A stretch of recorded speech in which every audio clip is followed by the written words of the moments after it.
Welcome back to Love Dash, your love hotline.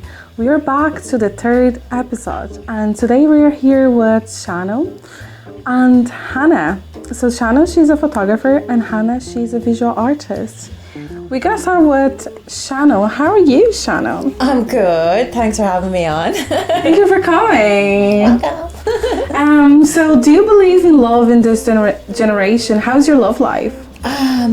Yeah, I believe in it for sure, because you see people that it works for them, but I also see for people that are single nowadays that I could see how they don't believe in it, or they're I believe in lust but not really in love, that sort of thing. But yeah, I'm in a relationship and it's going relatively well, I would say. How long now? We're together now. Oh, a bunch of years, because we were friends first for a good year or so before we got together, and we were both kind of coming out of long-term relationships. So for a while it was very much let's just keep this casual, because we don't really know if we want to jump straight into something again. So it was kind of like a slow burn, but yeah, so it's going well. Yeah. What's the most challenging part of being in a relationship, you think? I think when you're your teens or in your early 20s or whatever else of that, you just kind of want to please the other person, and you kind of don't necessarily remember to kind of develop yourself. So I think when you're kind of getting into relationships any bit after that, you're kind of a little bit low, you're a bit stubborn, I think, where you're I don't want to give in to too many things, because I don't want to lose myself. But I think it's just kind of the important part then is kind of growing together, but developing each other, kind of that thing that they always kind of say, oh, you make me want to be the best version of myself. But you have to want that for the other person as well. You want them to be the best versions of themselves. So I think it's kind of trying to remember that, and it's trying not to be super selfish or super self-centered. Are you guys living together? Yeah. What's the most challenging part of living together? Because I remember I have a friend from Switzerland. They actually starting very casual date as well. But Switzerland people are much more open than here. So they were in the relationship for 4 years, was open relationship, and they have different rules. And then they end up living together on a close relationship, but they have different rooms, because a lot of people in Switzerland, they live in separate rooms being a couple. Yeah. And I asked them what was the reason for that. She was because he likes to listen to podcasts 5 a.m. and do his meditation, and I like to do my yoga at 7, so I like to wake up at 5:30. So I still want to be my own person being with him, and I still want him to be his own person being with me. So that was a challenge, but they actually find a way to what works for them. Yeah. That doesn't mean they don't need to sleep in the same room together, but having different spaces. And I think the next person that hopefully one day I'm going to be in a relationship again, I want to have separate rooms as well, because especially on my period, I don't like anyone sleeping beside me. Don't go near me on my period, please. Don't try anything. So what's the most challenging part, you think? Obviously the idea of being able to have more than one bedroom is wow, because the rental market sucks. Oh my god, so expensive here. So having a one bedroom apartment between you is a feat in itself. I can imagine. But yeah, I think definitely because we both work from home as well. I go into the office sometimes or whatever, but that's kind of challenging. Yeah, because you see each other 24/7. Yeah, and you're kind of on top of each other. So sometimes it's kind of you're I need to go out by myself. And how do you think that works? I think you just you kind of have to just really take the time for yourself. So you're whether it's I'm just going to go lie down for an hour, or I'm going to go and put my earphones in, and you're doing your thing over there and I'm doing my thing over here, and kind of understanding that I'm not mad with you, I'm not ignoring you, I'm just taking some time for myself. I think it's kind of that, and just remembering to get outside once in a while. I think it's just kind of getting used to each other's kind of little quirks and things, where you're okay, it could be something that's really annoying for me, but that I'm sure I'm doing stuff that's annoying him as well. But yeah, like the idea of 2 bedrooms is great because then you can starfish. Yeah. But also like we have a dog as well who likes, he's quite, you know. It's like the kid in the house. Yeah, absolutely. He's like a 30-kilo kid. So he's like, Oh, wow. you know, and he's like, you know, clingy. Yeah. So cute. But In the beginning of this year, I actually was going out with this guy from Belfast, and we were actually talking for like a month. So before like we ended up like meeting up, and then obviously he lives in Belfast and I was living here in Dublin. I was like, oh, let's just go out and you can stay here in my house. I don't mind if you want to stay in the living room. Like, let's just see. I normally nowadays like from like after summer, I was like, I don't want to have one date that's like ends up into a one night stand and we're never going to see each other again, because that's just like a waste of time. But at the same time as well, you can be talking to the person for ages and then ends up in one night stand and you never seen the person. So both waste of time. Yeah. But anyways, he came over, we had a lovely time, it was super nice. But then he forgot to mention me that he ended up his relationship 2 months ago. And I was going to be the first person after a relationship of 4 years. I wouldn't do this nowadays, but do you guys think that there is a time for a person to actually start dating again after they broke up? Depends on the situation, I Yeah. suppose. I mean, I guess it like would depend on, first of all, how long they were together.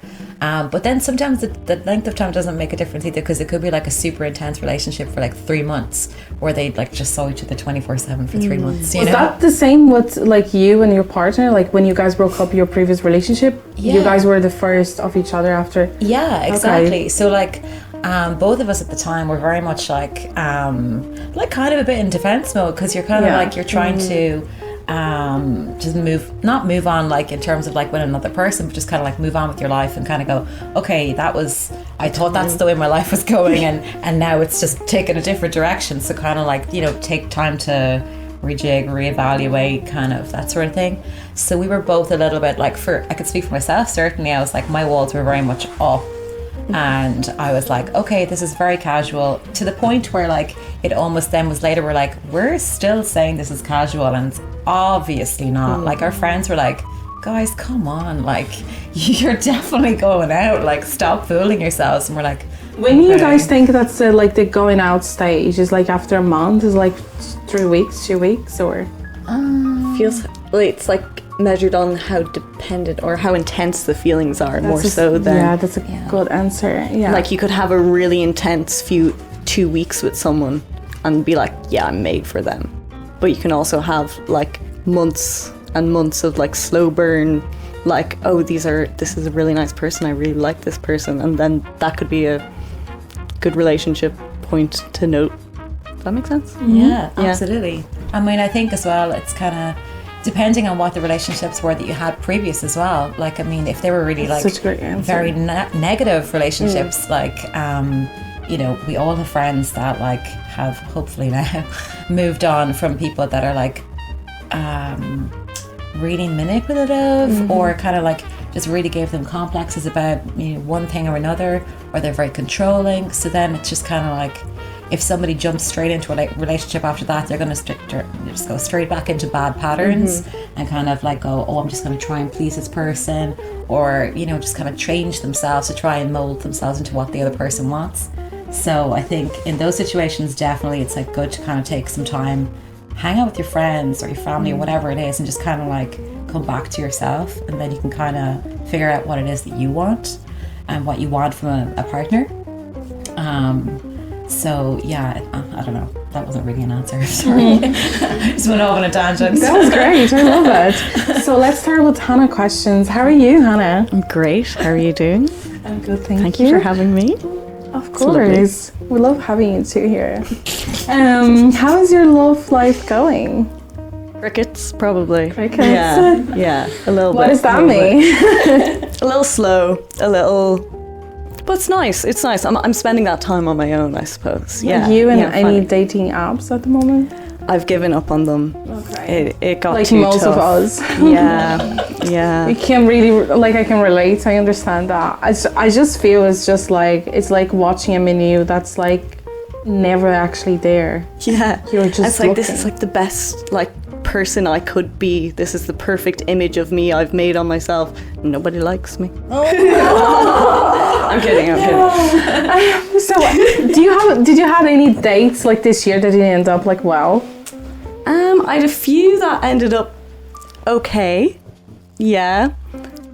One ended up in the person telling me they loved me on the second day we met each other, so I had to cut that off. This is very quick. like shoot this to here. Like yeah, what? Yeah. Is this person Irish? No, they weren't Irish. Maybe they wanted, I don't know, a marriage. Like, citizenship. I don't know. Maybe they were just enamored by me. Maybe I was just that charming. I hope so. Yeah. I think so. I think you're That very was it. charming. That was it. I think you're very charming. Yeah, that's it. Run away to the countryside with me. Oh my God, there was this girl, she was dating this Brazilian guy, they went to the second date and he was like, oh, you should get drunk because I want to see you drunk. Oh no. It's like, So you can be your real self.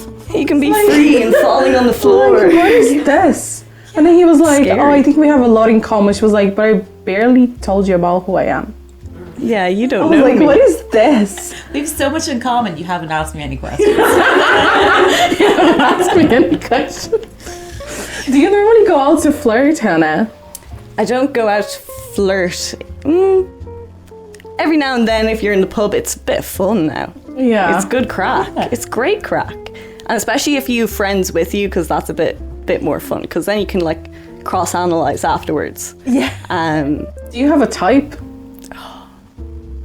No, I don't. I'm attracted to personalities, I think. Hey, that's so Yeah. interesting. So flirting is kind of hard. It's just being nice to a person if they're nice to you.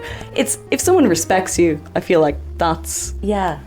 hot. Yeah. Do you like romance or the idea of the romance? I think I've gotten a bit cynical of romance. Now if someone goes above and beyond, I'm like, what's the catch here? Yeah, exactly. What do you want So from me? sad we became like that. Guys, it's just so sad. I think it's the same a little bit feeling sometimes with like people in general. Yeah. Just like why you're being so nice, you know, like stuff like Yeah, that. you're just kind of like, Yeah, I give it a little bit like, well, that's catchy. So talking about your art, like, do you paint as well, right? I dabble in painting, but I'm not a painter. You do more sculptures. Yeah, sculptures and kind of installations with natural materials. So do you do art with your feelings? Kind of, not. I don't go into it thinking I'm going to get this feeling out of me through the work. But like when you research things and you kind of find objects you have like connections to, then the feeling comes into the work, and it's what you do with it kind of creates a feeling. I wouldn't go in with a feeling wanting to portray a feeling, more so. If that makes sense. yeah. I mean, I'm kind of on the other side of things for me. I'm like, I'm not going in to like, my feelings aren't creating the art, but if I'm feeling anxious or whatever else like that, I don't feel like I can create the way that I want to. Yeah. So it kind of affects it. Yeah, you have to be in a mode to kind of allow yourself to be creative. Yeah. And sometimes you have big feelings and you can't work because the feelings are too much. Yeah. Yeah, exactly. Yeah. What do you think about hot and cold men's behavior? How do you mean? Like hot and like when a guy is like very like hot and cold kind of way. So this guy was like text me like a lot, and then he was like all like liking all my stories, but then he didn't reply my last message. So it was like this Fuck is like boy. she went straight to the point. Fuck boy. Like, It's like a hot and cold behavior. Like what is this? if Like he can't be arsed to message you back, then like fuck him. Like, so- no, don't fuck him. so why are you liking my stories for? I just don't get it. Because Why? he wants you to come back and go, oh hey, I saw you like my story, and then he won't respond. I He just wants the don't attention. get this kind of people. So, did you guys any research about women's and men's field? Do you guys have anything to bring? Any notes? No. About women's and men's which, sorry? Field, like the The trend. trend on Oh, the trend on TikTok. Did I've you? seen Res- it. a few things. Yeah. Did you? Do you have any like notes of any or no? Oh, what? Go. It's kind of sad, but it's also like it's like a little tongue in cheek, like imagine we were treated the same. If men Imagine and that. women... And Imagine I'm not gonna reply your message. I'm gonna do like him. I'm gonna like all your stories, and I'm not gonna reply your message.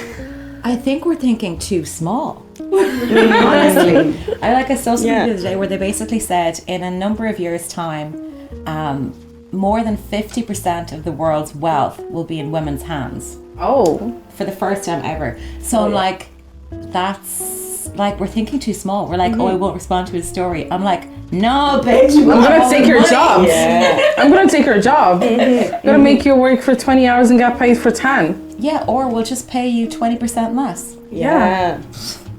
Exactly. You're gonna work more. But yeah, like, I mean, the women in male fields has just made me laugh so much. Obviously, everybody and their mother has talked about, like, Luigi Mangione. Oh, like, yeah. What was that? I don't know about that. The guy who... Allegedly. The CEO. Oh, Allegedly. The health insurance CEO in the US in New York. It's like a 26-year-old man. Yeah. Ivy League educated, very smart, intelligent, had a skiing accident where he broke his back and was crippled with chronic pain. And so...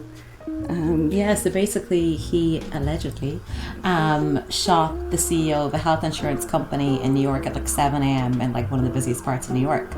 And like news outlets have had to come out since kind of going, guys, a man was murdered. You have to stop laughing at this. Yeah. It's not funny.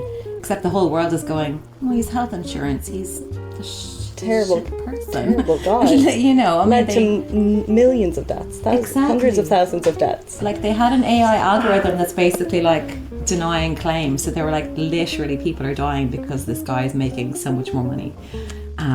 But anyway, sorry, there was a side point, but basically the whole thing was that people were saying, oh, a man was wearing a suit and a Rolex in that part of New York at that time in the morning. What did he think was going to happen? And I was like, oh, I like it. Yeah, because if it were a woman, they'd be kind of like, oh, well, she shouldn't have been on her own. Exactly. She brought it on herself. Da, da, da, da. She has a really small skirt. That's the it's like it thinks like no, like you shouldn't even be. Like it's just like I can wear whatever I want. That doesn't mean you need to touch me. Of course, exactly. But that's okay if a man's wearing a Rolex and something happens to him. In this case. That's in this case. They did. Yeah. So that's my Yeah. I love the CNN putting on the thirst traps of him, like all the edits of him. Yeah, obviously the papers are ringing with a criminal. Yeah, they've obviously leaned into it as well. They're like, oh hey, it's a good-looking guy. He's actually selling loads of newspapers. Oh my god, I love that. Imagine we start to sexualize man just like they do with us. Exactly. I mean, it's slightly different in his case, but I mean, the whole thing of just like glorifying like serial killers is problematic. Oh yeah, so I think Netflix just making this a big thing right now. They're like, women love crime.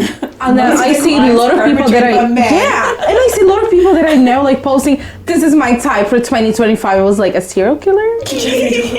Exactly. I was like what you mean? Have like have standards, please. Like kind of different kinks is fine. Like we all do, but like don't like this is serial killer.